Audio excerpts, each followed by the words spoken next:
judicial del derecho, ¿no? O sea, cómo es que los jueces aplican el derecho resolviendo los casos en concreto para tratar de acercarse en cuanto a sus decisiones a lo que es el valor justicia, ¿no? Porque en realidad la aplicación del judicial del derecho tiene una finalidad y no es otra cosa que hacer justicia en el caso concreto.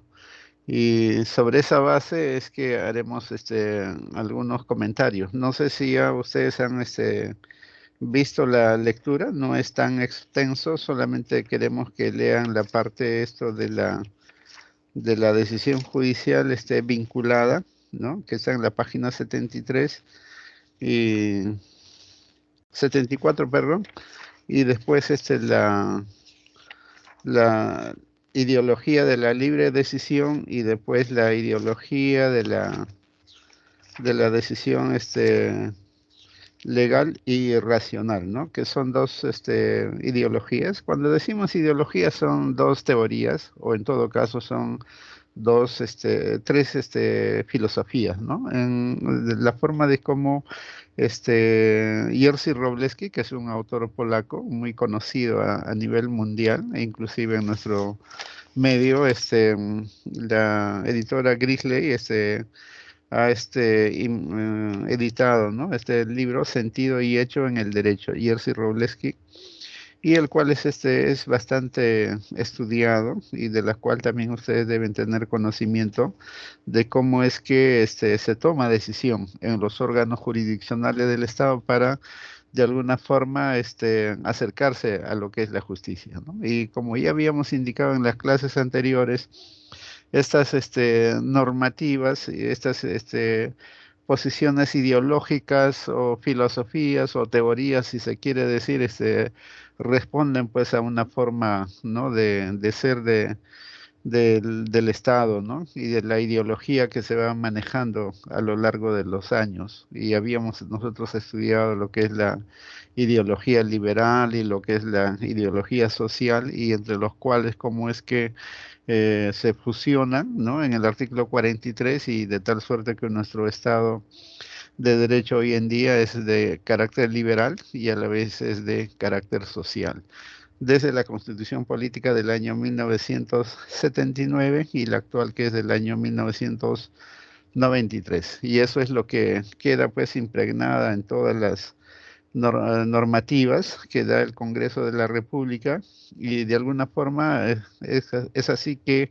también en el órgano jurisdiccional del Estado se trabaja para resolver los casos concretos, porque les había indicado de que toda norma responde siempre a una ideología.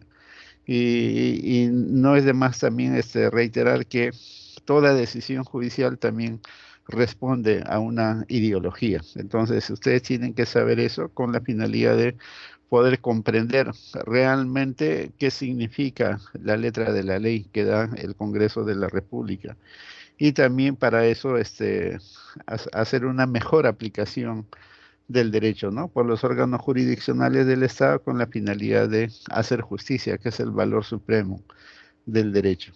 Entonces, les voy a dar unos 15 minutos para que puedan avistar ustedes las tres ideologías. No, no es mucho, es bastante poco, ¿no? De la página 74 a la página 82. Ideología de la decisión vinculada, ideología de la decisión libre, ideología de la libre decisión judicial, y la mixtificación entre las dos teorías es la ideología de la decisión legal y racional, que, no, que necesariamente toma en consideración las clases que nosotros hemos venido desarrollando ya anteriormente. Entonces ustedes pueden comprender rápidamente cada una de estas tres ideologías, y de acuerdo a eso haremos un pequeño comentario sobre las tres ideologías con la participación de ustedes, y a fin de que el conocimiento y de las tres teorías queda pues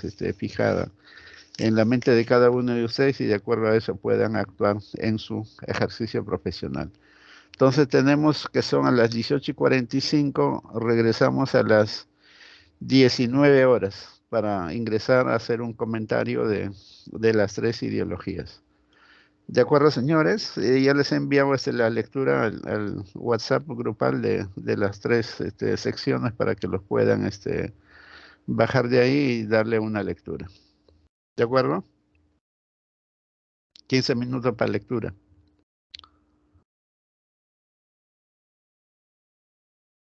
Señores, ¿están ahí o no? Sí, profesor. Sí, 15 doctor, minutos. gracias. Ya pues entonces 15 minutos, ¿ya?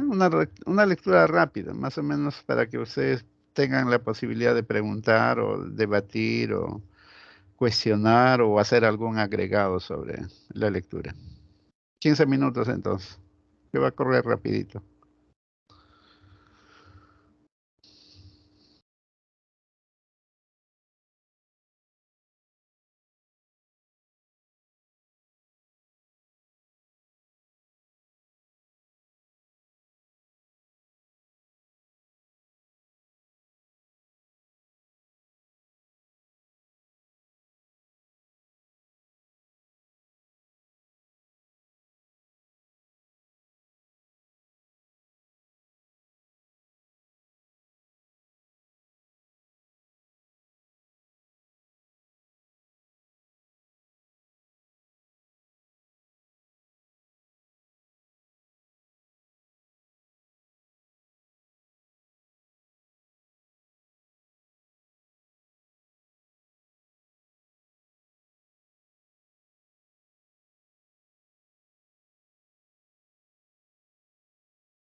Hola, señores, regresamos a debatir un poco sobre la lectura que hemos dejado de Jerzy Robleski sobre las ideologías en la aplicación judicial del derecho. Uno que es la ideología vinculada, uno que es la de la decisión libre y el otro es de la decisión legal y racional. ¿Podrían hacer algún comentario cualquiera de ustedes en cuanto a las tres ideologías? Empezando por el primero, que es el de la ideología de la decisión vinculada.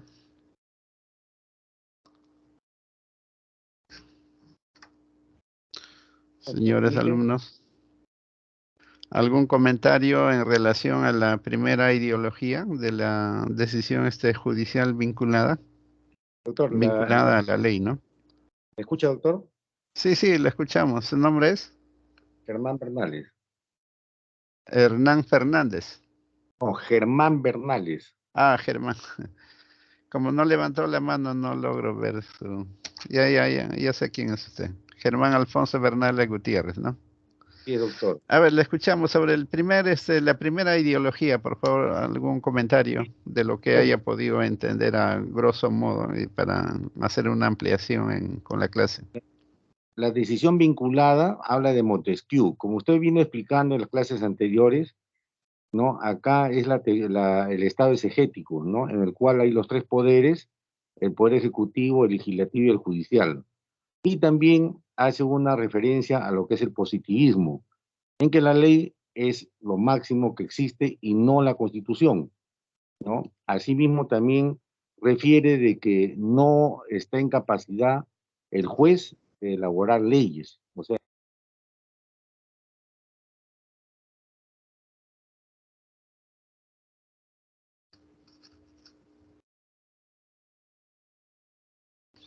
Se cortó su intervención, señor Germán. no se cortó, doctor, me la cortaron. Ah, siga, prosiga. Ya, entonces, inicialmente, en la primera clase, cuando usted decía de que el Poder Judicial era un nexo vinculante del Poder Ejecutivo, que para ejercer la justicia tenía que consultarle y que también se iba a la casación, una casación para ver si las decisiones del juez están bien determinadas o no, ¿no? Yo entiendo que esta teoría se basa en esos principios, en el exegético, como ya le dije, ¿no? En el positivismo, y que los jueces no están en la potestad de, digamos, determinar esto, formular normas, ¿no? Porque las normas o las leyes las hace el poder legislativo, ¿no? Y es el que digamos, lo va a fiscalizar al Poder Judicial, le va a decir si está bien o no mediante las casaciones. Eso sería todo, doctor. Muy bien. ¿Algún compañero que desea agregar a lo que dijo el señor Germán Bernales? Arancibia Cóndor, ¿desea agregar usted algo sobre esta temática? Sí, doctor, buenas noches. Buenas Sí, noches, como ¿cómo ha está? mencionado el compañero Germán, esta ideología de la decisión vinculada está basada en lo que es en la separación de poderes, ¿no? Básicamente es en la aplicación del positivismo, ¿no? De la teoría positivismo jurídica, que se Pero, ¿qué refiere a debemos entender por a la vinculación, aplicación del decisión juez. vinculada? ¿Qué debemos entender por decisión vinculada? El juez solo aplica las normas, doctor. No, Ujú, no puede crear no puede crear nuevas normas, solo se aplica lo que dice el juez, las leyes. ujú. O sea, O sea, está vinculada, lo que dice es que está vinculada a la ley dada por el Congreso de la República. claro, en este caso el creador de las leyes es el Parlamento, ¿no?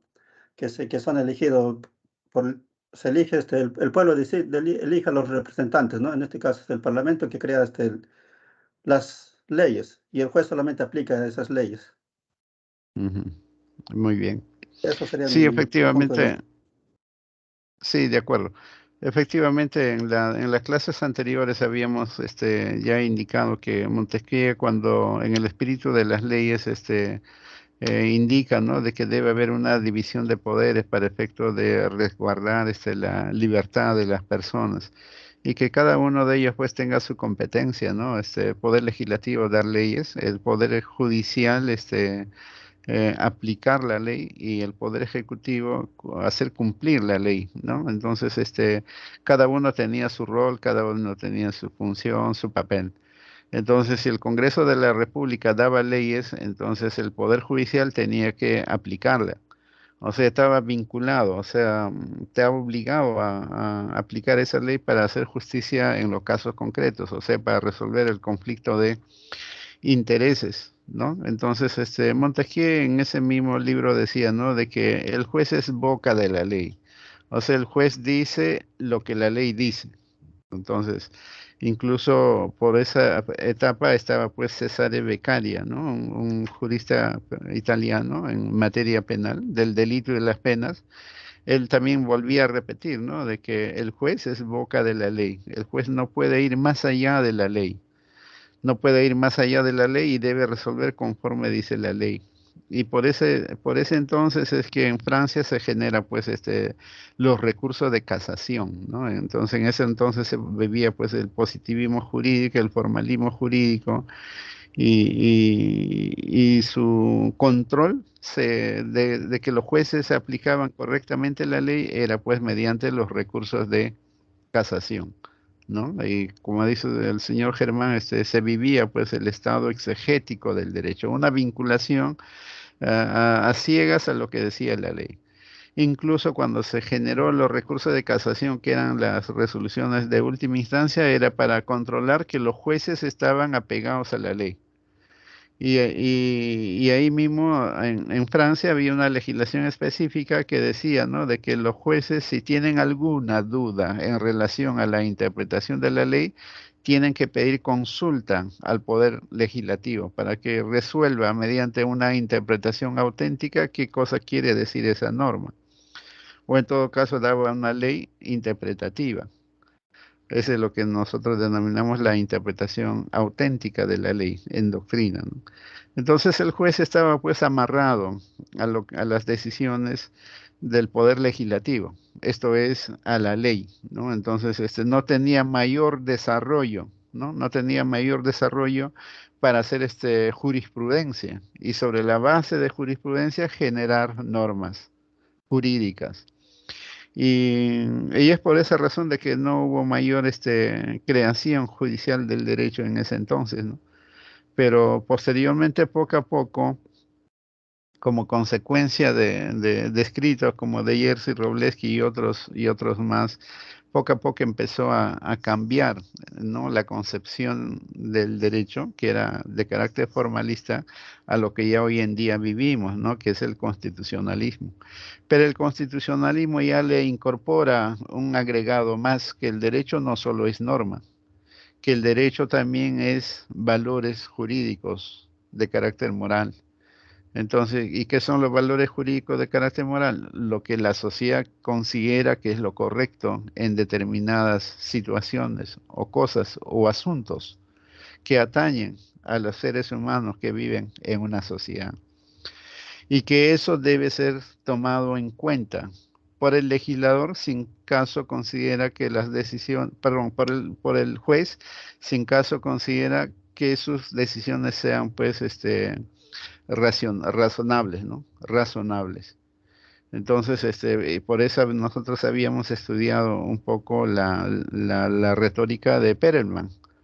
Y la retórica de Perelman decía, ¿no?, que la decisión tiene que ser razonable. Pero ¿qué le da la nota de razonabilidad a las decisiones judiciales, aparte de ser legales, ¿no? Lo da, pues, es porque toda norma tiene que ser interpretada.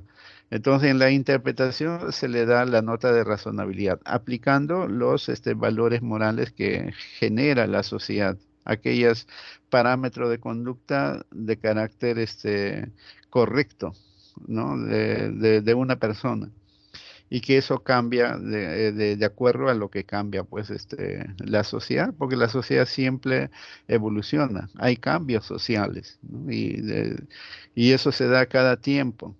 Por eso que hasta mientras una sociedad permanezca, ¿no? Inalterable, entonces se vive una verdad relativa. Y es la verdad que la sociedad considera que es lo correcto en ese momento, pero más adelante cambia y las posturas tienen que cambiar. Por eso que las normas legales cambian a cada momento.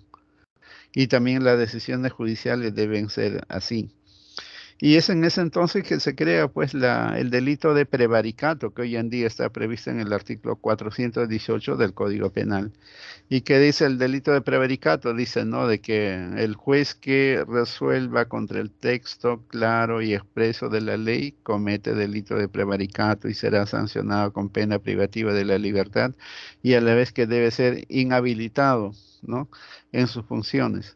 Entonces, por eso que los jueces que están mal formados porque desconocen precisamente sus competencias, le tienen miedo, ¿no? Apartarse un poco a la ley. Yo no tengo mucho tiempo que he salido del Poder Judicial y yo soy testigo de cómo los jueces, que han sido mis colegas, le tienen miedo, ¿no? Apartarse del texto de la ley. Es como que todavía estuviéramos viviendo en la época francesa, en que se dio estas teorías, ¿no? De la casación, de los tres poderes y de la consulta, de todo eso, y el positivismo jurídico o el formalismo la boca de la ley, ¿no? Entonces, no se dan cuenta que ya desde esa fecha ha pasado mucho tiempo y las teorías han cambiado. Hoy en día ya estamos en la época del constitucionalismo y esto mismo sigue, planteándose y estudiando y impartiendo clases en las aulas universitarias, ¿no? Entonces, debe estudiarse, sí, pero como un tema histórico, pero más no como un tema de actualidad, ¿no? Pero nosotros estudiamos esta parte histórica con la finalidad de comprender cómo es que los jueces deben aplicar el derecho, ¿no? Y el defecto de la aplicación de la forma de estas ideologías hacen que el juez se equivoque en la toma de decisiones judiciales. Se apega mucho a la ley y el juez, ¿qué dice? Que ya el superior lo corrija. ¿Y el superior qué dice? Que el Supremo lo haga. Y el Supremo, por tanta carga procesal, confirma lo que hizo el primer y segunda instancia. Y al final de cuentas, con una incorrecta interpretación de la ley, lo que se hace es justicia formal, pero en realidad la justicia material no está presente allí. Lamentablemente, en vez de hacer justicia, se ha hecho una injusticia cuando en la interpretación, de acuerdo a los parámetros morales, esa norma debería ser interpretada de forma diferente, tomando en consideración que la sociedad ya cambió después de la fecha de la dación de esa ley. Entonces, mucho depende del juez para darle el correcto, la justicia en el caso concreto para que resuelva en forma correcta, ¿no? Como la sociedad desea, pero no es pues que lo que la sociedad desea de un pequeño grupo, ¿no? Porque como nosotros decimos, lo que la sociedad debate, discute y consensúa son tópicos que tienen bastante razonabilidad, bastante aceptación. No es lo que piensa el juez, sino lo que la gran mayoría de personas, gran mayoría de juristas o especialistas piensan sobre ese tema, sobre los trabajos de investigación que se desarrollan.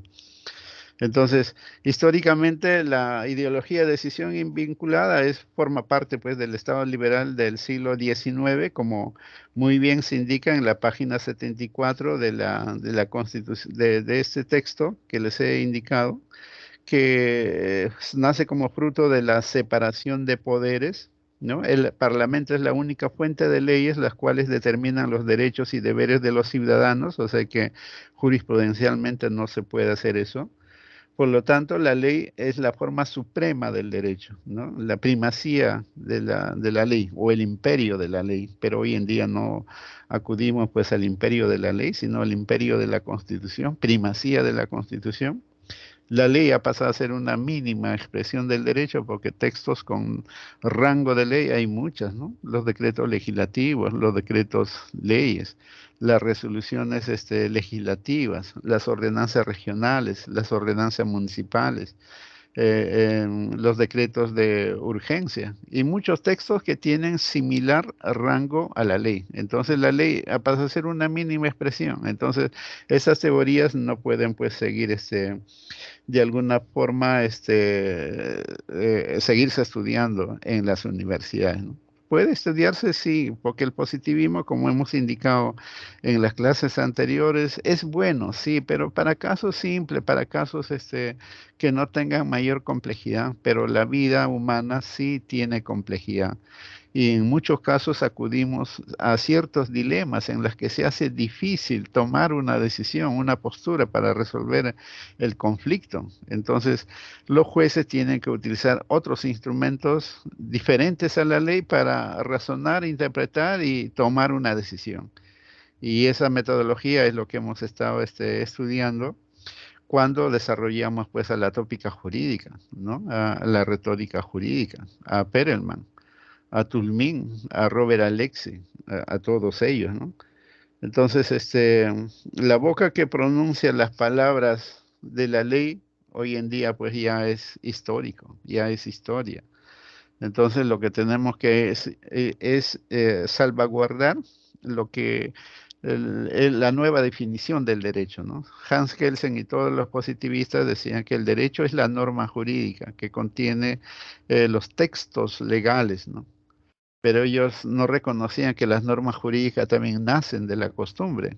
Las normas jurídicas nacen de la jurisprudencia, ¿no? Entonces, eso poco a poco se ha ido ganando hasta que el Tribunal Constitucional Federal Alemán en el año 1958 dijo que la Constitución tiene dos dimensiones, uno de derechos que está previsto expresamente, pero hay otro que está previsto implícitamente, que son los valores, ¿no? Los valores morales o los valores jurídicos.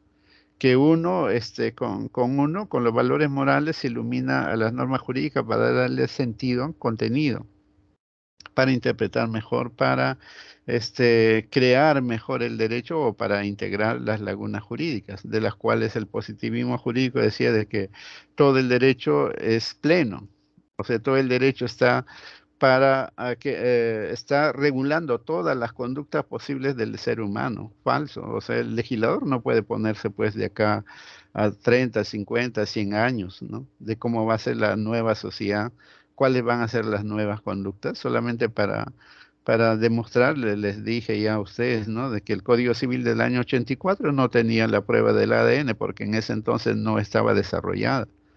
Posteriormente recién ha sido incorporada la prueba del ADN en el Código Civil y en las demás codificaciones. El Código Penal tampoco no tenía pues los delitos informáticos, lavado de activos, de organizaciones criminales, no tenía.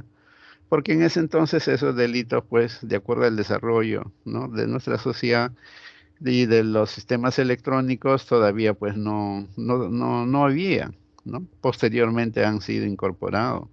Entonces, así, ¿qué cosas otras más no estarán incorporadas que más adelante, de acuerdo al desarrollo de la ciencia, la tecnología y de la evolución social, va a ser necesario incorporar al Código Penal, al Código Civil y a todas las demás legislaciones?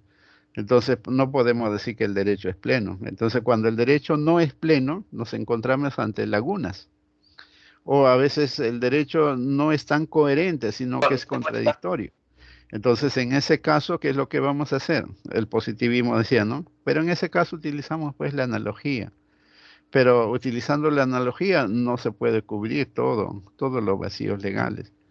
Las incongruencias, entonces ya ingresa la parte de esto del razonamiento del juez, ¿no? Entonces ya ahí sí tiene que dársele cierta autonomía. Y eso se dieron cuenta oportunamente los franceses, porque de ahí derogaron y dejaron sin efecto de que el Poder Judicial tenía que solicitar consulta al Poder Legislativo de cómo tenía que interpretarse una determinada disposición legal. Entonces, pues el Poder Judicial realmente no tenía poder, ¿no? Poder Judicial sin poder, porque era pues cumplía los mandatos que daba pues el Poder Legislativo. Pero hoy en día esa labor cambió, porque hoy en día sí hay lo que se llaman los precedentes vinculantes, ¿no? tanto en el Poder Judicial, tanto en el Tribunal Constitucional. Y ahora los jueces del Poder Judicial en las diversas materias dan precedentes vinculantes con sentido normativo a través de la jurisprudencia, que incluso colman algunos vacíos, algunas lagunas o aclaran algunas contradicciones. Entonces, ya el Poder Judicial cambió totalmente. Entonces, la ideología vinculada, así como fue conocida, y ha sido descartada. Ha venido evolucionando la forma de cómo se toma una decisión para dar respuesta en el Poder Judicial. Entonces, eso iremos viendo con la otra ideología. No sé si sobre este tema alguien de ustedes tiene algo que agregar sobre la decisión vinculada. A ver, hay una mano levantada, no sé de quién fue fugaz, se apagó rápido. ¿Alguien quiere aportar algo que hayamos olvidado o de repente alguna pregunta? Dice acá, los valores jurídicos que guían la decisión judicial vinculada son la certeza jurídica, seguridad jurídica, la estabilidad de las decisiones judiciales, etcétera, ¿no? Entonces, hay ciertos valores jurídicos que necesariamente han jugado sobre esto, ¿no? Y hasta la fecha a veces hay esa dicotomía, ¿no? De que si se les da ese poder al juez, el juez va a ser un tirano, hasta inclusive, dice la lectura. Pero no creo que pase eso, porque los jueces son personas profesionales en el derecho, bien preparadas, porque ahora se exige mucho de que tengan que tener maestrías, doctorados, docencia, capacitación en la Academia de la Magistratura. Tienen bastante experiencia, ¿no? En labores jurisdiccionales y al menos los jueces titulares no creo pues que hagan ese tipo de labor y no ha habido casi mayor antecedente sobre eso, ¿no? Entonces yo creo que esos temas no son justificaciones, pues no pueden ser justificaciones para continuar que exista la decisión vinculada. Y en esta última parte dice, la tarea del juez es de alguna manera nula, ¿no? Claro, en la decisión vinculada el papel del juez es nulo, pues es solamente actuar como autómata. El Poder Legislativo da una ley y sin hacer una interpretación aplica la ley. Y si tiene dudas, solicitar al Congreso de la República para que le diga cómo es que debe interpretarse y aplicar al caso concreto. La tarea del juez, de alguna manera, es nula, ¿no? Y en eso, pues, el juez está atado de manos, no tiene independencia, no tiene ese poder, ¿no? Para ver cuál es la finalidad de la norma, o el poder que tiene la norma, como decía antiguamente el jurisconsulto Celso, ¿no? Él decía de que la ley tiene que tener el espíritu y un poder, y ese poder es que tiene que ser determinada, porque ha sido dada por otro poder, que en este caso es el poder legislativo. Y si no fuera así, el papel del juez pues es algo nulo, ¿no? Entonces, podemos tener en consideración esta ideología, sí, pero para casos sencillos, para casos fáciles, pero los casos que se nos presentan en la vida diaria, en la práctica, son complejísimos. Que hoy en día todavía esa ley que dio el Congreso de la República tiene que ser contrastada con la Constitución y con la convencionalidad, con los tratados. Entonces, ahí tiene que haber un razonamiento, ¿no? Sistemático del ordenamiento jurídico. Y de ahí es que el juez tiene que tomar una postura y de acuerdo a eso generar una norma concreta y con eso resolver el caso concreto, ¿no? Entonces, ya cambió mucho. Pero para casos sencillos, fáciles, sí, todavía es una teoría válida y eso es lo que nos decía, pues, Theodor Fiebig, Chaim Perelman, Tulmin, Neil McCormick y Robert Alexy, ¿no? Nos decían que para casos fáciles la lógica jurídica, pero para los casos humanos todos son complejos. Entonces no es necesario, no es suficiente la lógica formal, sino hay que ver otros herramientas, ¿no? Y ellos generaron eso y esas herramientas, es pacífico su aplicación en todos los confines del mundo, ¿no? Entonces, porque son juristas muy conocidos, pero como no se lleva pues a veces clases de razonamiento y argumentación jurídica, no se les conoce a ellos, no se les conoce sus investigaciones y lo pasamos por alto, pero cuando vayamos al órgano jurisdiccional del Estado a trabajar, ya sea como abogados, como jueces, como fiscales, tenemos que saber porque los profesionales actúan, ¿no? Con esos conocimientos. Y si no lo sabemos, estamos en desventaja, ¿no? Y al final eso nos hace, pues, desmerecedores, ¿no? Y perdemos este prestigio de nuestra universidad, nosotros mismos, y de la forma como nos hemos formado. Es por eso que deben tener ustedes bastante conocimiento, porque todo lo que han aplicado, todo lo que han estudiado, perdón, en la carrera jurídica se condensa acá. Y si se condensa acá y lo hacen mal, todo va a salir mal. Entonces hay que ampliar esos conocimientos para que su carrera de ustedes sea pues la más provechosa y la más correcta, ¿no? Y eso de alguna forma se replique también pues a la propia universidad de la cual son parte, ¿no? Porque la Universidad Federico Villarreal tiene pocos años, ¿no?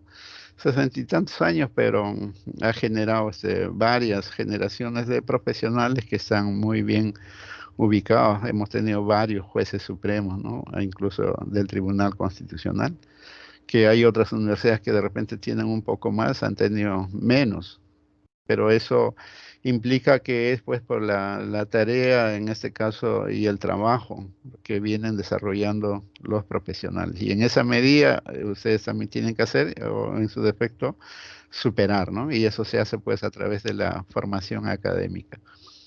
Pasemos a la otra decisión, que en este caso es la decisión libre.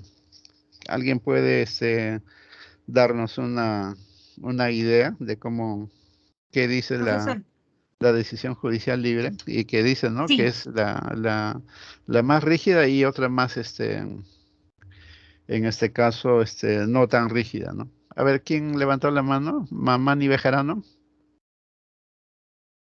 Sí, señorita. A sí, ver, sí, díganos. sí, bueno, la ideología de la libre decisión judicial va a nacer, ¿no? Como una antítesis de la decisión vinculada. Prácticamente va a venir a rechazar una concepción positivista del derecho.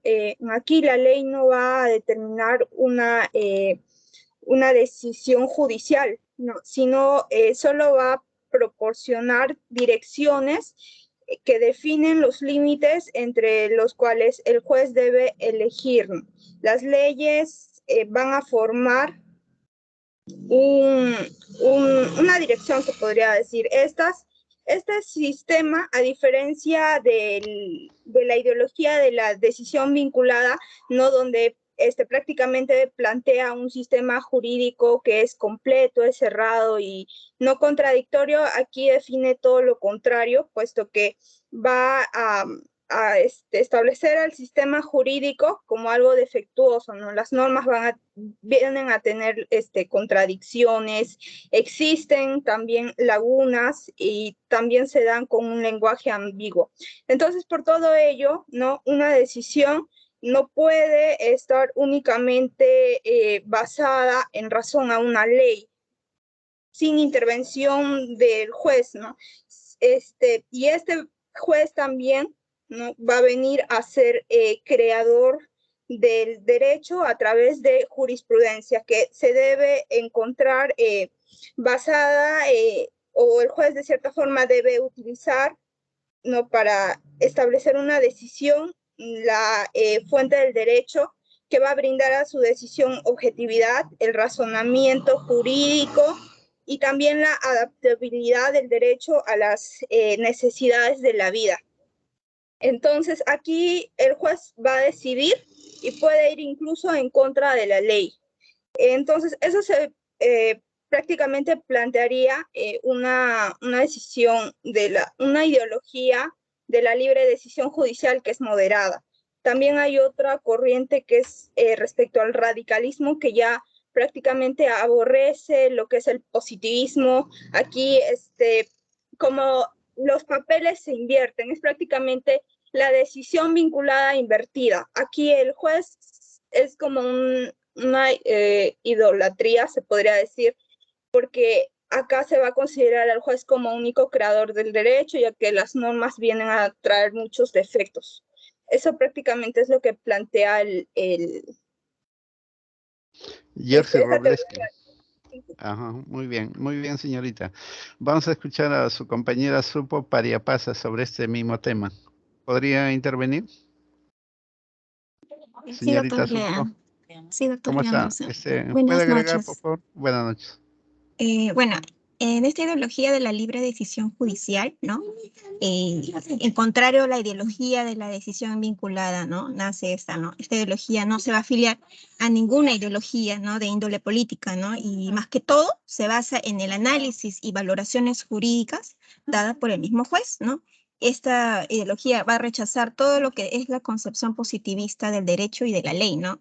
Es por eso que las leyes no van a bastar solamente para tomar una decisión, sino que la intervención del juez va a ser sustancial para que estas intervenciones van a tener que tomar un índole de carácter creativo, sobre todo valoraciones que el mismo juez va a buscar, ¿no? En fuentes afuera, ¿no? De los textos legales, ¿no? Las fuentes que ya mencionó la compañera, las fuentes del derecho, ¿no? Es ahí donde el juez mismo crea la jurisprudencia, ¿no? Y eso es que ya se vincula a los demás casos, ¿no? Eso sería mi aporte, doctor. Muy bien. Estaba muy bien. ¿Alguien más que desea participar en la ideología libre? Bueno, efectivamente, Germán, el señor Germán. ¿Puede agregar, señor Germán, algo? Eso, como se venía, es una situación progresiva, ¿no? Ya pasamos a la situación en la que el juez ya deja de ser, digamos, un cumplidor de la ley. Acá el juez va a valorar la norma, va a crear, no va a dejar de administrar justicia, ya no va a consultar, en este caso con el Congreso o el Legislativo, para poder cumplir una ley. Entonces va tomando poder. Y acá habla también del common law, ¿no? Que el common law ya no es un derecho positivo, no existe el derecho positivo como si es el romano germánico, ¿no? Acá estamos ya en el inglés. Y usted lo decía en clases anteriores en inglés, el de Estados Unidos, que no existiendo una norma, ¿no? Se va tratando, digamos, en cuanto a jurisprudencias, de las decisiones que van tomando los diferentes tribunales. Entonces, ahí se construye el derecho.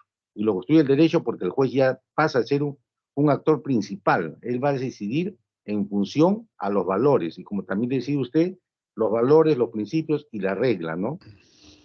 Los valores morales, ¿no?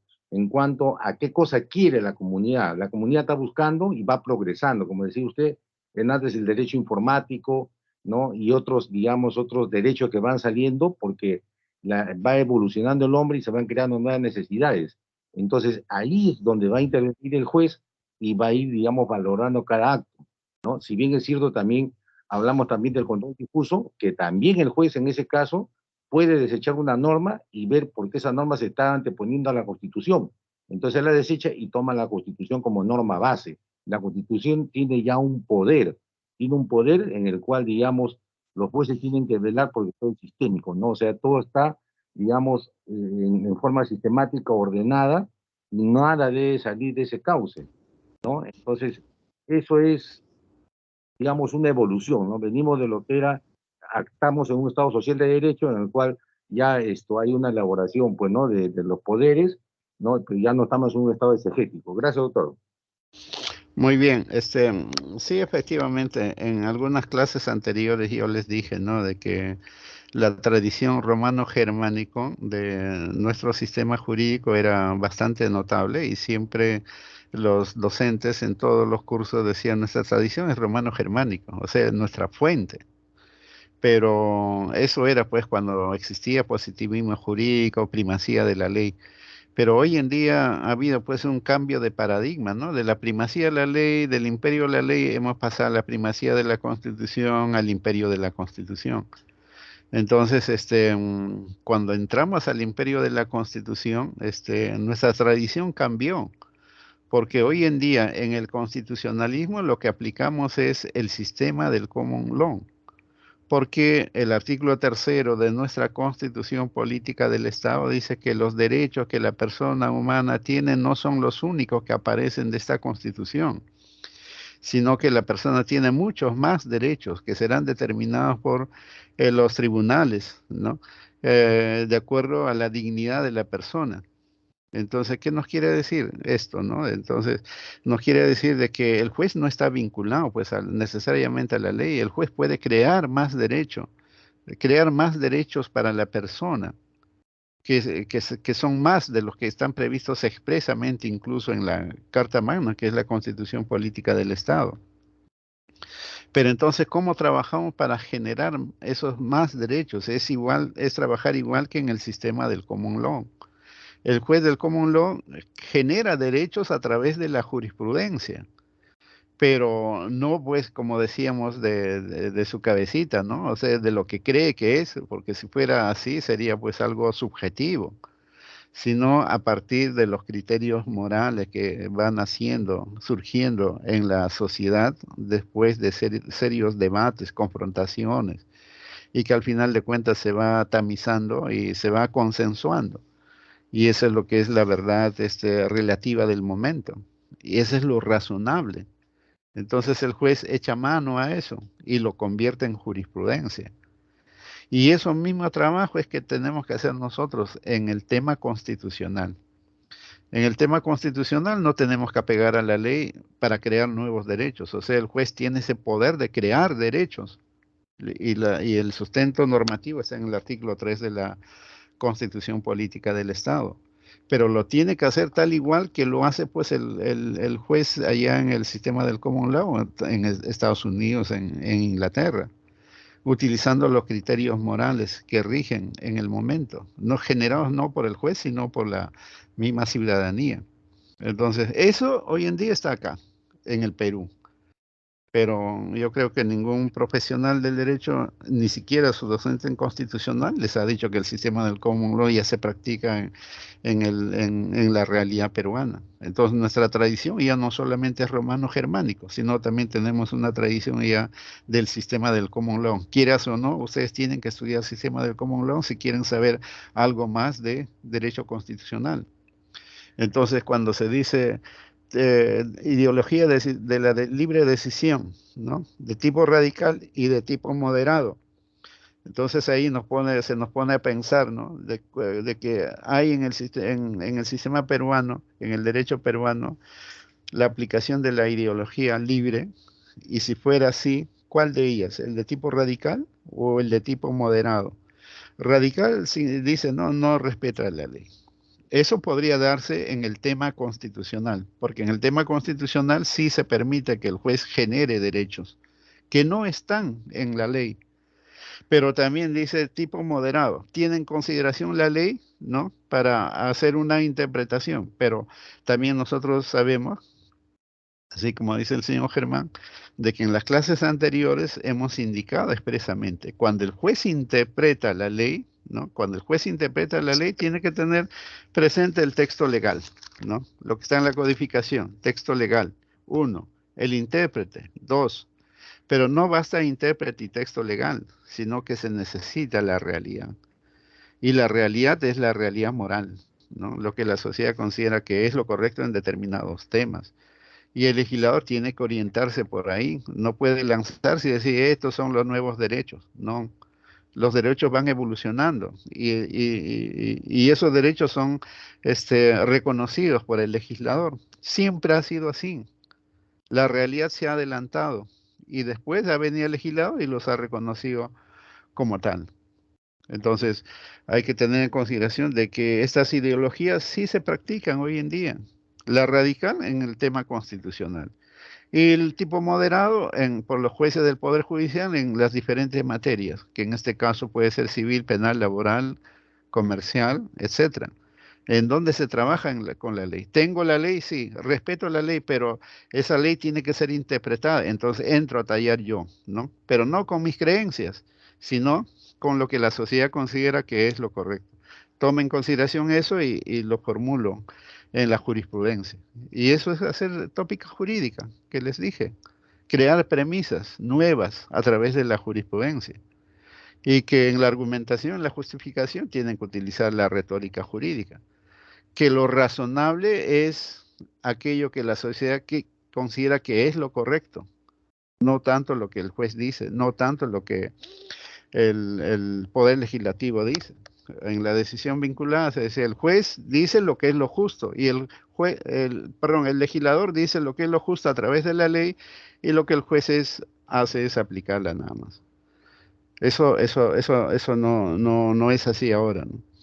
Entonces, en la decisión moderada, tipo moderado, es en las disciplinas que no sean constitucional, civil, penal, laboral. Entonces ahí debo tener la ley, pero debo hacer una interpretación y esa interpretación lo hago sobre los criterios de la corrección que me dice la sociedad, que me dicen los juristas o algunos otros miembros que trabajan sobre temas jurídicos.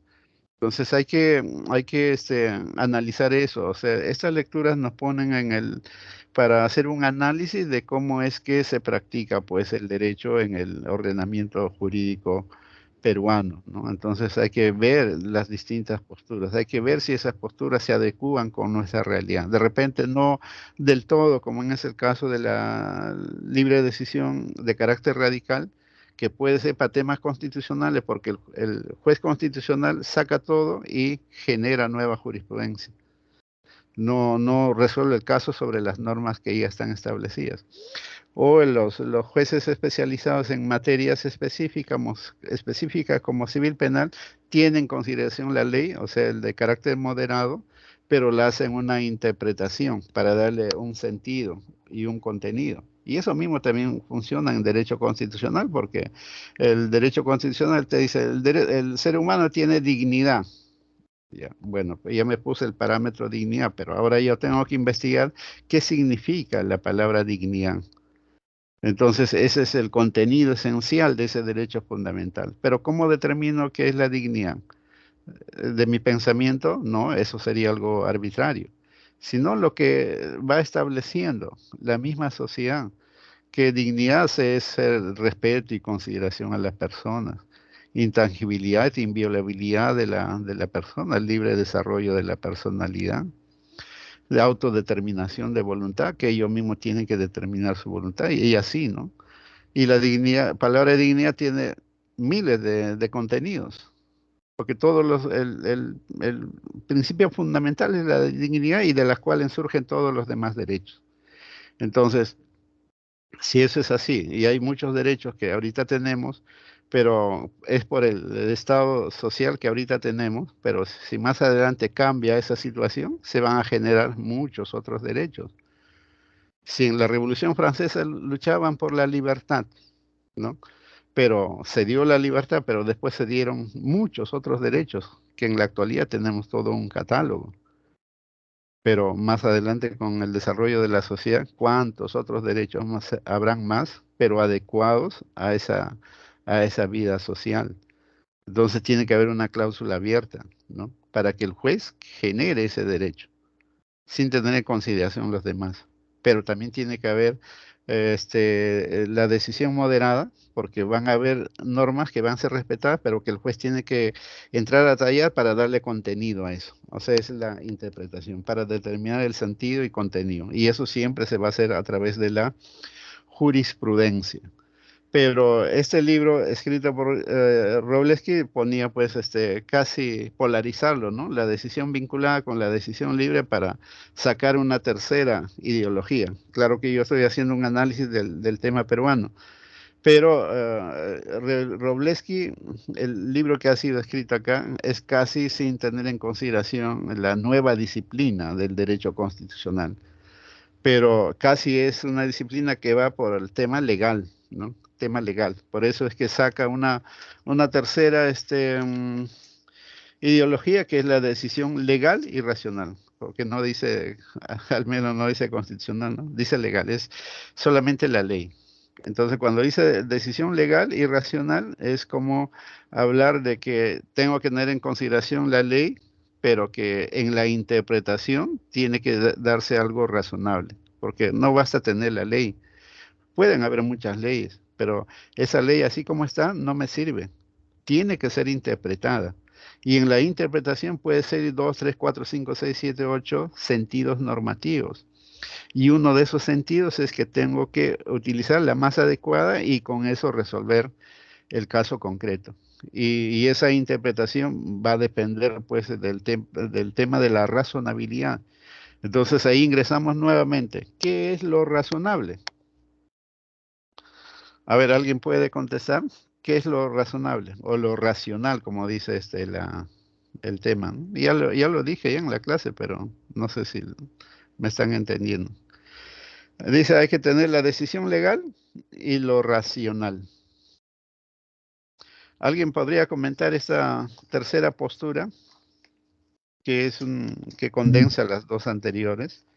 Claro que está escrito para temas de ley, no está escrito para temas de constitución. Ya yo estoy con los comentarios adecuándolo a la realidad actual. ¿Alguien puede darnos una apreciación? Al menos ideas para desarrollar. Señores. A ver, Núñez, Eliana, Dayana. A ver, señorita. Buenas ¿Alguna noches, idea? Que doctor. solamente queremos ideas Sí, para seguir desarrollando. buenas noches con todos. Sí, con Perdón. respecto a la ideología de la decisión legal y racional, lo que pude comprender de la lectura es que con esta postura habla respecto a ciertos valores que deben dirigir la actividad judicial. Y los dos valores que mencionan es primero en que se debe basar en la legalidad y el otro aspecto es la racionalidad, ¿no? De la decisión del juez en este caso, ¿no? Ujú. Ahora, ¿qué es lo que, qué es lo que más, bueno, qué es lo que menciona aparte de eso con respecto a que se tome en consideración el valor de la legalidad en el sentido de que la función del legislador es que éste pueda elaborar el derecho, ¿no? Y que además, con respecto al juez, es que éste tiene que mantenerse dentro de los límites de la elección que le proporciona la misma ley. También esta postura señala que la decisión del juez debe ser legal y esto significa que debe haber una diferencia entre crear el derecho y aplicar el derecho, ¿no? Bajo esta postura, los tribunales aplican las leyes. Ellos no las cambian, no las crean. Ya. Según esta también ideología, como ya lo mencioné, ¿no? Asume como valor a la legalidad. Y también señala que la decisión legal debe ser a la vez una decisión racional, entendiéndose por racionalidad a la justificación de la decisión a través de la norma aplicada, ¿no? De los hechos probados, de los razonamientos. Eso es todo, doctor. Muy bien, está correcto. Pero solamente con la observación de que dice, ¿no? Que la racionalidad se entiende la justificación de la decisión a través de la norma aplicada. O sea, Sí, casi doctor, que, en la lectura, en el sí, fundamento 19, dice sí, que la racionalidad se entiende por la justificación de la decisión a través de la aplicación de la norma. ajá. Sí, sí, está bien, eso lo he escuchado. Entonces, en ese párrafo no nos indica, pues, qué cosa es la racionalidad. O sea, acá dice solamente, es la justificación de las decisiones a través de la norma jurídica, de los hechos probados, de los razonamientos y de las valoraciones. Entonces no hay mayor claridad, pero si seguimos leyendo, dice, ¿no? La norma a la que nos referimos, o sea, la norma aplicada a la que nos referimos, a menudo no es aplicada de una forma inmediata, sino que es transformada por los procesos de interpretación. Y en ese proceso de interpretación es que se completa, pues, por las valoraciones y reglas extrajurídicas a que ella se refiere, etcétera. Así el juez construye una regla de la decisión de la que puede inferir la decisión final. Entonces, ¿cuáles son pues las reglas extrajurídicas? ¿no? Entonces, esas reglas extrajurídicas que le faltó poner a Wroblewski es precisamente lo que la sociedad considera que es lo correcto, ¿no? Porque en la fecha en que se escribió este libro, se escribió con una visión legalista, ¿no? Y de repente con una visión donde todavía pues regía el positivismo jurídico, porque el positivismo jurídico ha regido pues hasta el último gran debate que hubo entre Herbert Hart y Ronald Dworkin, que fue en el año 62-63. Hasta ahí había un rígido positivismo. De ahí es que Dworkin en su libro Los derechos en serio logra quebrar ese positivismo duro y convence a Herbert Hart de que la moral es necesario en los temas jurídicos. Y inclusive Herbert Hart lo reconoce, ¿no? En su post-scriptum. Y posteriormente a ello es que se desarrolla de que la moral sí forma parte. Y con eso es que se da acceso al constitucionalismo y hoy en día sabemos que la moral forma parte de la definición del derecho. Y cuando Wroblewski escribe este libro dice, ¿no? De que las reglas extrajurídicas tienen que ser completadas, tienen que ser presentes las reglas extrajurídicas para referirnos o determinar cuál es la norma aplicable. Porque ya les dije en la clase pasada, una cosa es ley, otra cosa es norma jurídica. La ley es dada, es un texto dado por el Congreso de la República. Es lo que tenemos expresamente en nuestro Código Civil, Código Penal. Pero la norma jurídica no está presente, sino que mediante interpretación es que tenemos que desentrañar cuál es el sentido de esa ley. Esa es la norma jurídica, es un contenido. Por decir, cuando la ley dice el que mata a una persona, vamos a darle pena privativa de la libertad, esa es la ley. Pero ¿cuál es la norma jurídica? La norma jurídica es que debemos de salvaguardar la vida de las personas. No debemos atentar contra la vida de las personas. Debemos tener consideración y respeto a la vida humana. Esas enseñanzas son la norma jurídica. Entonces, Wroblewski nos dice, ¿no? En este caso dice la norma aplicada. Pero ¿cuál es la norma aplicada? Que por vía de interpretación se tiene que determinar utilizando reglas extrajurídicas. No completa la idea, ¿no? Reglas extrajurídicas. Pero ¿cuáles son las reglas extrajurídicas? Tenemos que ver que es precisamente la moral. La moral, aquello que lo correcto es determinado por la propia sociedad, por sus integrantes, porque en la realidad social siempre hay debates, ¿no? Hay contradicciones, hay concordancias y se va llegando a un acuerdo tácito, a un consenso y al final se pacifica. Ese es el nuevo conocimiento, esa es la verdad relativa del momento, ese es lo racional. ¿No? Ese es lo racional. Y de eso es que tenemos que echar mano para nosotros interpretar, darle sentido y contenido a las normas constitucionales, a las normas legales y que con eso es que vamos a crear nuevo derecho, ¿no? No es que el legislador genera ese nuevo derecho, el legislador sale para reconocer aquello que ya la sociedad mismo estableció. Y a veces a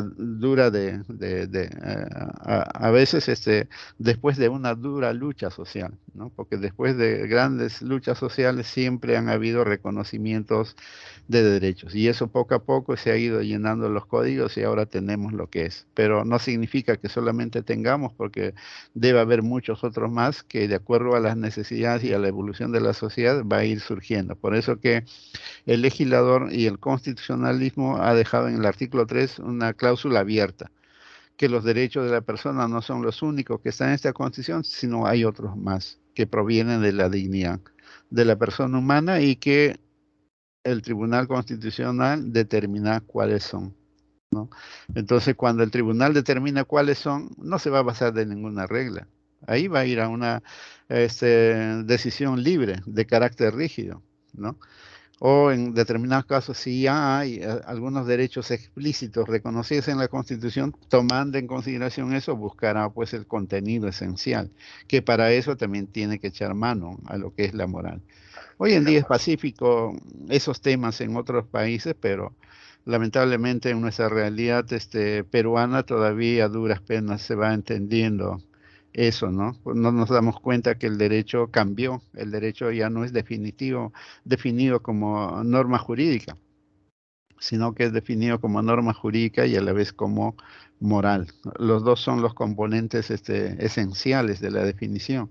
Y si es así, es que esos dos componentes es que hay que tomar en consideración para efecto de aplicar el derecho, ¿no? Porque toda norma tiene que ser interpretada. Y en la interpretación ingresa pues el tema moral, el tema de los valores morales. A la luz de los valores morales generados por la realidad es que yo veo realmente qué quiere decir esa norma.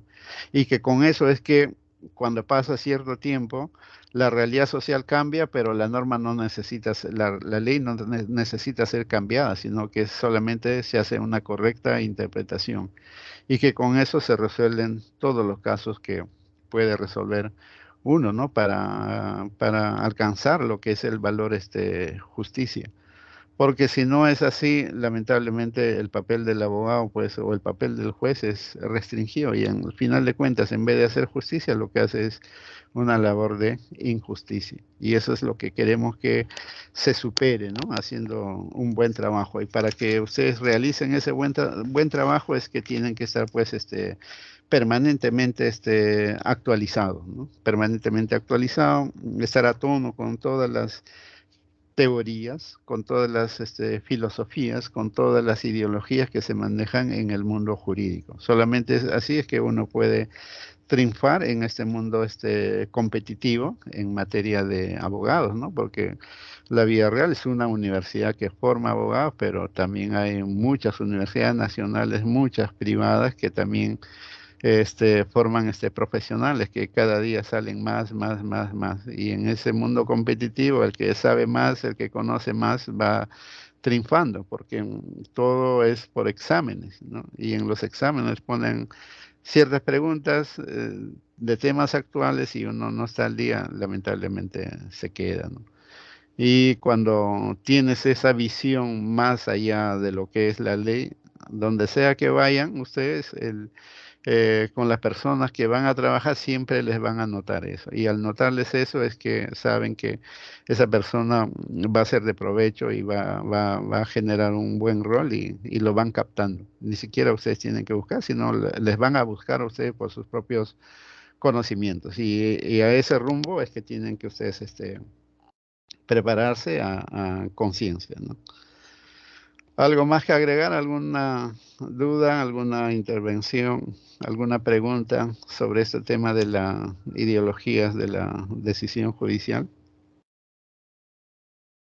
¿Algo que haya quedado en la duda? Doctor, si me permite, Sí, adelante, dígame. en la última parte que usted menciona, también lo dijo antes, hablando de los valores, o sea, la moral, los principios y la regla. La regla es la ley, vamos a decir, ¿no? Lo dijo usted Sí, así. sí, Y la moral es lo que va a variar. Va a variar la moral porque la comunidad o el ciudadano va mejorando en cuanto a sus requerimientos. Y los principios son aquellos principios que el derecho los tiene ya determinados. Entonces, si sumamos moral más principios, vamos a tener la regla, que la regla es no matar. ¿No? Si matas, pues ya vamos al silogismo también, ¿no? Como también lo estaba diciendo, si matas, te vas a la cárcel. Premisa mayor, premisa menor, conclusión. Entonces, quería yo, digamos, acotar eso, ¿no? De que la moral que viene de lo que requiere la ciudadanía, lo que quiere, ¿no? Lo relativo, lo cambiante. Los principios, que ya son conocidos por el derecho, y la regla, que al final va a determinar. Esa regla, justamente por los valores morales, va a ir cambiando. Y como usted decía, se puede reajustar, se puede cambiar o se puede crear. Gracias, doctor. sí, muy bien, ese es lo correcto, ¿no? Y eso es lo que habíamos indicado, porque la ley penal, pues, es algo frío, ¿no? El que mata, pena privativa de la libertad, nada más. Eso es lo que dice la ley penal. Pero dentro de eso está, pues, la defensa del valor vida. Y las normas siempre nos dan un mensaje, nos dan una enseñanza o nos dan un mandato. El mandato es no mates, ¿no? Tenga en consideración y respeto a las personas. Salvaguarda el valor vida de las personas. Entonces, esos mensajes es lo que hay que captar y esos mensajes van dirigidos pues a los miembros de la comunidad. Pero los miembros de la comunidad, a veces uno, por más que uno sea profesional abogado, no sabe pues cuál es el mandato, cuál es el mensaje, qué es lo que te quiere decir la ley, ¿no? Entonces, y eso hay que aclararlo. Cuando toma una decisión judicial, no vas a poner, pues, el juez, el artículo tal del Código Penal dice el que mata, hay que darle pena privativa de la libertad. Este mató, entonces hay que darle tanta cantidad de pena. Así a secas, es frío. Hay que poner cuáles son los mensajes que se desprende de esa ley penal.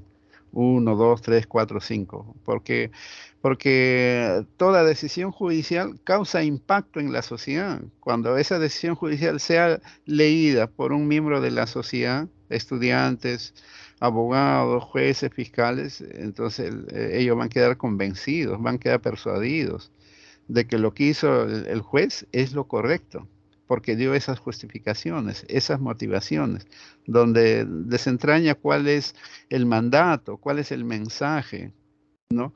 de la ley para la ciudadanía. Entonces, ese mensaje cambia un impacto en la sociedad y de alguna forma va a inhibir, ¿no?, que se produzcan esas conductas en adelante. Entonces hay que saber distinguir eso, ¿no? Una cosa es ley, una cosa es norma jurídica. La norma jurídica siempre son recomendaciones, son mandatos o son prohibiciones que la persona debe de realizar. Y si haces esto, entonces eres acreedor, pues, a una pena, ¿no?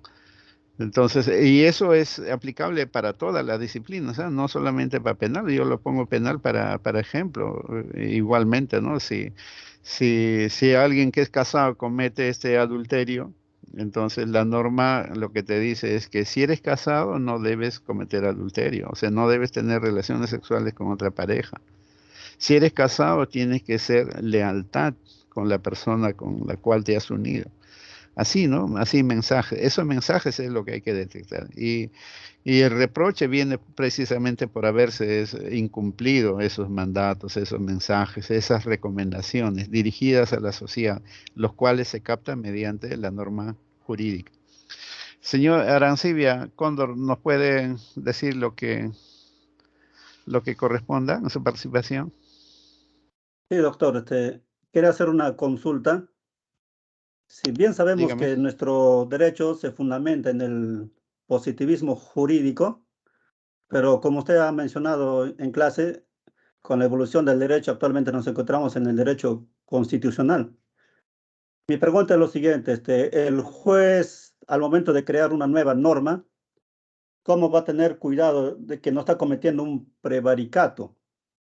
Porque se podría interpretar de esa forma. Porque los jueces de primera instancia he visto que al crear sus sentencias se basan básicamente en lo que menciona la norma, ¿no? El Código Penal, el Código Civil, algunos jurisprudencia. De ahí ya no van más allá. Entonces, ¿cómo el juez tiene que tener cuidado de que no está cometiendo un prevaricato y también puede estar creando una nueva norma, una nueva norma constitucional, como usted está mencionando, doctor? Es mi pregunta. Mire, hoy en día, como acabamos de indicar, hemos pasado de lo que es el imperio de la ley al imperio de la Constitución. Entonces, todo juez, ¿no? Todo juez debe resolver el caso concreto, no solamente de acuerdo a la ley, sino de acuerdo a la Constitución y de acuerdo a las convencionalidades, o sea, de acuerdo a los tratados de derechos humanos que tiene suscrito el Estado peruano, porque esas normativas forman parte del derecho peruano. Entonces, si la Constitución en su artículo 71 le dice al juez, mira juez, si tienes una contradicción entre la ley y la Constitución, tienes que resolver conforme a la Constitución y no la ley. La ley lo tienes que inaplicar. ¿Y cómo se llama esa labor? Se llama control difuso. El Poder Judicial tiene ese poder de hacer control difuso. Cuando en un caso concreto encuentra discrepancia entre una ley y una constitución, tiene que apartar la ley y aplicar la constitución. Eso lo faculta la propia constitución política del Estado. Entonces, lo que tiene que hacer es una justificación. O sea, en la sentencia tiene que poner lo que ahorita estamos comentando. El juez dirá que la ley, el artículo tal de la ley tal dice esto, ¿no? pero esa disposición legal se contradice con la libertad de contratación, de repente, ¿no? Prevista en la Constitución Política del Estado. Y esa contradicción debe ser resuelto por una de las formas de resolver la antinomía normativa, es la norma superior prevalece sobre la norma inferior. La norma superior es la Constitución y la ley sería la norma inferior. En consecuencia, aplica la Constitución al amparo del artículo 61 e inaplica la ley, ¿no? Entonces, si hace esa justificación, no va a cometer delito de prevaricato.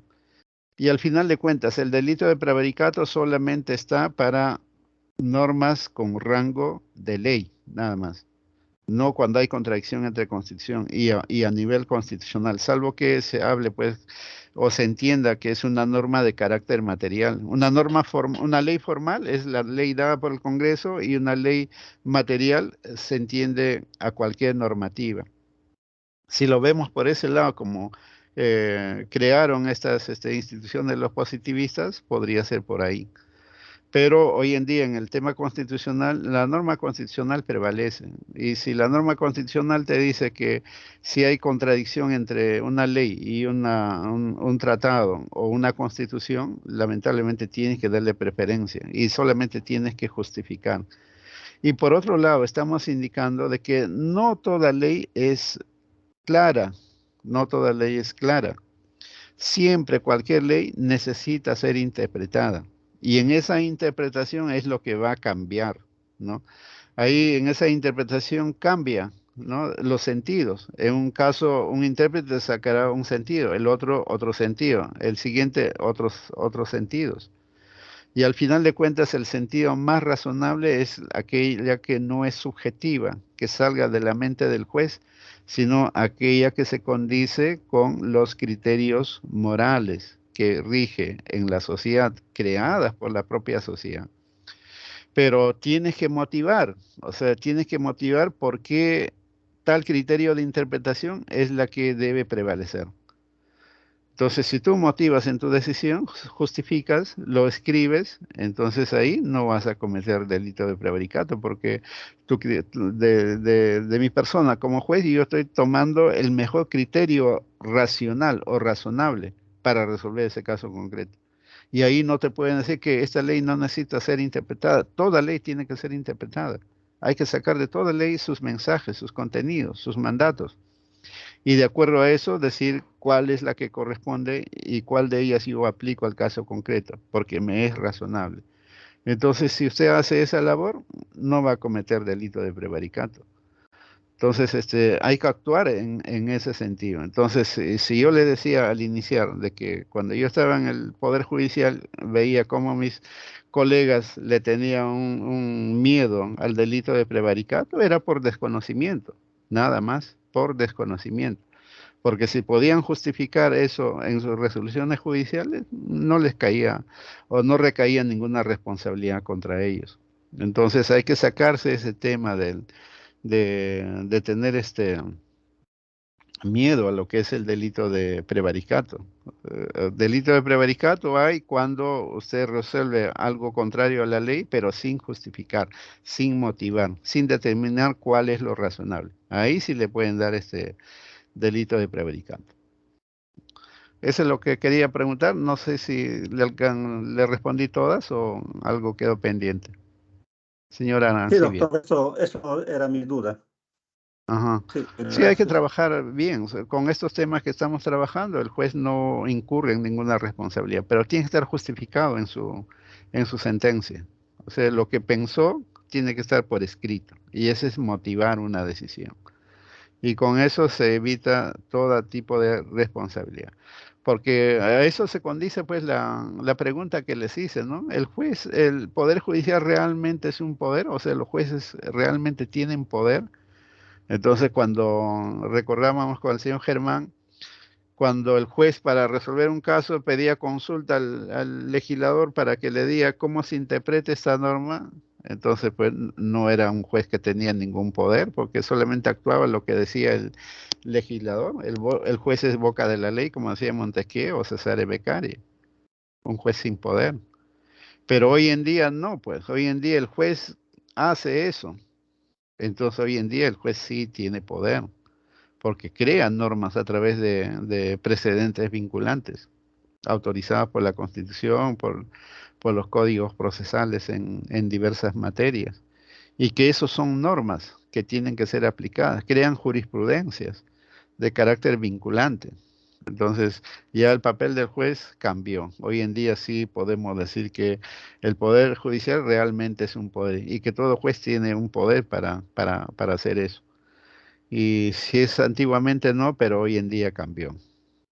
Bueno, no le he leído todavía lo que han respondido, voy a leerlo después de culminar esto, pero es comprensible. O sea, lo que yo quiero son ideas y que participen. No voy a determinar esto dijo no, esto dijo sí, que por eso buena nota, mala nota no. O sea, lo que a mí me interesa es que participen, generen debate, den ideas, aunque sea equivocadas, pero den una idea. Porque a veces de una idea equivocada salen muchas ideas mejores y dan respuesta a las problemáticas que están resolviendo. Pero si nadie propone ideas, nadie dice nada, entonces todo sigue en un statu quo, nada avanza. El debate, la contradicción es muy saludable para el derecho, para su desarrollo, para su avance. Y para cada uno mismo, ¿no? Cuando uno contrasta, debate, pregunta y discute, uno va aprendiendo más cosas. Entonces a eso hay que tender, ¿no? Y los videos que les envié es precisamente para aprender eso, actuar como filósofos. Todos somos filósofos, todos, sin excepción, porque siempre tenemos preguntas, de repente de casos simples y de casos complejos de la vida. Entonces poco a poco hay que seguir haciendo esas preguntas. Y si ustedes están estudiando materia jurídica, sobre temas jurídicos, ¿no? Y con eso van a mejorar, mejorar, mejorar y mejorar. Y lo que han aprendido además, nunca se van a olvidar y van a seguir generando más conocimientos. Y entonces ahí uno pues se hace indispensable, tiene cierto prestigio, ¿no? Y eso es lo que uno desea, ¿no? Que todos contribuyamos con alguito a lo que es la ciencia jurídica y su desarrollo. Bueno, ¿alguien más? En todo caso, para dar por culminado la clase, no sé si tienen alguna pregunta que hacer adicional. Si no hay nada más que preguntar, entonces nos quedamos para el día sábado. Les dije que tenemos que tener un primer parcial con las clases que hemos tenido hasta la sesión pasada. 20 preguntas objetivas en 30 minutos, solamente de lo que hemos hecho en clase, nada más. Lo que hemos hecho en clase. Buenas noches, señores. Hasta el día sábado. Buenas noches, Hasta doctor. luego, doctor. Buenas noches. Buenas noches.